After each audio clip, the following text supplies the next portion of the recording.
Railway టికెట్ల పైన ప్రయాణికులకు కేంద్రం కొత్త మార్గదర్శకాలు అంటూ లేటెస్ట్ అప్డేట్ అయితే రావడం జరిగిందండి. సో ఆ వివరాలు ఏంటనేది కూడా వీడియోలో తెలుసుకుందాం. వీడియోని చివరి వరకు చూడండి, అర్థమవుతుంది. మొదటిసారి ఛానల్ సార్ తప్పకుండా సబ్స్క్రైబ్ చేసుకొని చూస్తున్నారు కానీ లైక్ చేయడం మర్చిపోతున్నారు అనమాట.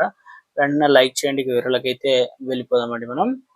భారత రైల్వే టికెట్లు క్యాన్సిలేషన్ సంబంధించి నిబంధనల్లోకి కీలక మార్పులు అయితే చేసింది. బయలుదేరే సమయాన్ని ఆధారంగా చేసుకొని రీఫండ్ విధానాన్ని సవరించింది. కొత్త మార్పులను రైల్వే మంత్రిత్వ అశ్విని శాఖ ఏదైతే ఉన్నారో ప్రకటించారు. ఈ విధానం ఏప్రిల్ 1 నుంచి 15 వరకు దశల వరకు అమల్లోకి రాబోతున్నాయి. కొత్త నిబంధనలు ఏంటంటే 72 గంటల ముందే క్యాన్సిలేషన్, ప్రయాణానికి 72 గంటల ముందే కన్ఫర్మ్ టికెట్ రద్దు చేస్తే గరిష్ట రీఫండ్ లభిస్తుంది.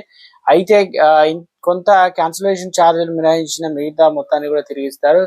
72 నుంచి 24 గంటల మధ్య ఆ సమయంలో టికెట్లు కనుక రద్దు చేస్తే స్టాండర్డ్ పెనాల్టీ వర్తిస్తుంది. టికెట్ ధరలో సుమారు 20% కొద విధించి మిగిలిన మొత్తాన్ని రిఫండ్ చేస్తారు.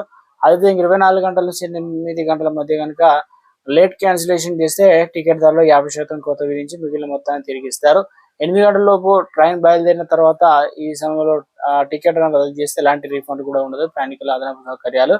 ఇక బోర్డింగ్ పాయింట్ మార్పు. ఇప్పుడు ప్రయాణానికి 30 నిమిషాల ముందు వరకు బోర్డింగ్ స్టేషన్ లో మార్చుకునేటువంటి అవకాశం అయితే ఉంది. కౌంటర్ క్యాన్సిలేషన్ లో భాగంగా ఇప్పటి వరకు ట్రైన్ ఏదైతే ఉందో ప్రారంభ స్టేషన్ లో మాత్రమే క్యాన్సిలేషన్ చేసుకునేటువంటి అవకాశం ఉండగా ఇకపైన ఏ స్టేషన్ లోనే రద్దు చేసుకోవచ్చు. TDR automatic refund. ఇక ఈ టికెట్ కలిగిన ప్రయాణికులు ఇకపైన మాన్యువల్ గా టీడీఆర్ ఫైల్ చేయాల్సిన అవసరం లేదు. నిబంధనల ప్రకారం ఆటోమేటిక్ గా రీఫండ్ ప్రాసెస్ అయితే అవుతుంది. Travelling classes upgrade counter ticket ఉన్న వారు కూడా ప్రయాణానికి 30 నిమిషాల ముందు వరకు తమ క్లాస్ ని అప్గ్రేడ్ చేసుకునే అవకాశం అయితే ఉంది. ప్రస్తుత క్యాన్సిలేషన్ ఛార్జీలు ఇలా ఉన్నాయి. ఏసీ ఎగ్జిక్యూటివ్ వచ్చేసి ఫస్ట్ క్లాస్ 240 రూపాయలు ప్లస్ జిఎస్టీ. ఏసీ టైర్ 2 200 రూపాయలు ప్లస్ జిఎస్టీ. ఏసీ టైర్ 3 అనగా వచ్చేసి చైర్ కార్ వచ్చేసి 180 రూపాయలు ప్లస్ జిఎస్టీ. స్లీపర్ వచ్చేసి 128 అవుతుంది. అదే సెకండ్ క్లాస్ 60 రూపాయలుగా ఉంది. సమయాధారంగా రీఫండ్ ఇస్తారనమాట. 40 గంటల ముందు ఫిక్స్డ్ ఛార్జీలు ఇస్తారు. అదేవిధంగా 40 నుంచి 12 గంటల మధ్య ఉంటే 20% కోత, 12 నుంచి 4 గంటల మధ్య ఉంటే 50% కోత.